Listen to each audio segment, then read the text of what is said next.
তালের সিজনে আমরা অনেকেই বিভিন্ন ধরনের পিঠা বানিয়ে থাকি। তালের পিঠা অনেকেরই খুব পছন্দের। আমি আজকে একেবারে নরম তুলতুলে তালের পিঠা বা তালের কেক বানিয়ে দেখাবো। এর জন্য আমি নিয়ে নিচ্ছি তালের রস, এটা কাঁচা। আপনি চাইলে তালের রস এবং তরল দুধ দুটোই একসাথে মিক্স করে এটা বানিয়ে নিতে পারবেন। যদি তালের রস তিতা হয় তাহলে ১ কাপ তালের রস ১ কাপ তরল দুধ মিক্স করবেন, তাহলে তিতা লাগবে না। আমি চিনি দিয়েছি এখানে মিষ্টির জন্য, যেখানেই মিষ্টি সেখানেই পিঁপড়ার সৃষ্টি। আমি পৌনে ১ কাপ চিনি দিয়েছি আর সাথে দিলাম নারিকেল, মানে ফ্রেশ নারিকেল কোরানো 1/2 কাপের বেশি, 1/4 কাপ ঘি দিয়েছি, সুন্দর অ্যারোমা পাওয়া যায়।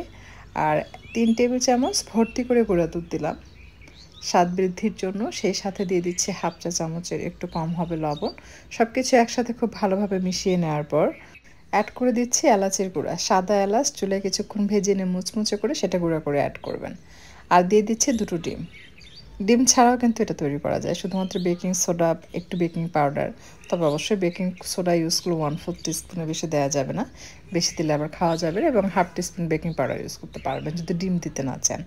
আমি এই পর্যায়ে ময়দা দিয়ে এটাকে মিক্স করে এই মিশ্রণটা তৈরি করব। তবে এটা আপনি চাইলে চালের গুঁড়া দিয়েও বানিয়ে নিতে পারবেন, অথবা সুজি একটু দুধের মধ্যে মিক্স করে ভিজিয়ে রেখে সেটাও আপনি এখানে ইউজ করতে পারবেন। আমি 1/2 চা চামচের বেশি হবে বেকিং পাউডার দিয়েছি, কোনো প্রকার বেকিং সোডা ইউজ করিনি, কারণ হচ্ছে আমি ডিম ইউজ করেছি।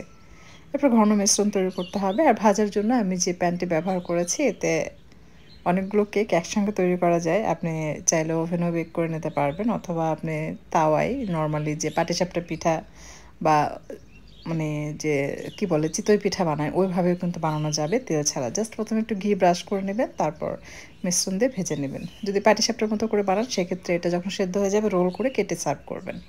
অথবা এই ধরনের প্যান থাকলে আপনি এই প্যানে তৈরি করে নিতে পারবেন, তবে অবশ্যই প্যান ভালোভাবে গরম হতে হবে, তারপর কিন্তু মিশ্রণ দিতে হবে, তা না হলে ওইভাবে কিন্তু ফ্লাফি হতে চাইবে না।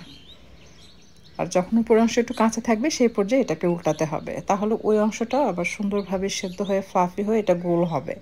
আর যদি উপরের অংশ সেদ্ধ হওয়ার পর আপনি উল্টিয়ে দেন তাহলে যে উপরে ফ্ল্যাট এরকম ফ্ল্যাটই থাকবে।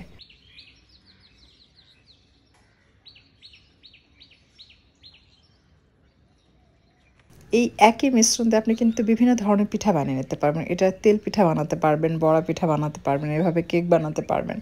চাইলে চিতই পিঠা যেরকমভাবে কড়াইয়ে আমরা তৈরি করি ওভাবেও করা যাবে। আবার যদি মনে করেন যে পাটিসাপটা পিঠার মতো করে তৈরি করতে চাচ্ছেন, সেক্ষেত্রে রুটির মতো ছড়িয়ে সেদ্ধ হয়ে গেলে রোল করে এটাকে কেটে পিস পিস করে সার্ভ করতে পারবেন।